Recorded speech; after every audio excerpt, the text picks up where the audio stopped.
এবার আমাদের এদিকে অতটা একটা লিচু নাই বর্তমানে, মানে এবার লিচু নাই বলতেই চলে, সব গাছ ফাঁকা।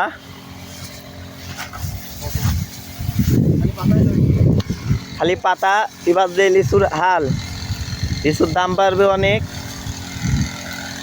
কীটনাশক দেওয়া হচ্ছে, লিচু যে পোকা। আমি একটা বলি তো, এবার লিচুর যা হাল করবো আমরা ভাল, পোকা পচা যে না ধরে এই জন্য কীটনাশক দেওয়া হচ্ছে। আর আমাদের যে এই বিষটা দেওয়া হচ্ছে কীটনাশক, এটা হচ্ছে সেই মেশিনটা হচ্ছে এটা। এই যে আমাদের হচ্ছে ইঞ্জিনিয়ার সাহেব সব কিছু করে দিচ্ছে, যে বীজ পেপার আছে, আমাদের ইঞ্জিনিয়ার সাহেব হচ্ছে মেশিন পরিচালনা করতেছে। আর এটা হচ্ছে মাস্টার হচ্ছে বীজ দিচ্ছে, আমাদের হচ্ছে কীটনাশক দিচ্ছে মাস্টার।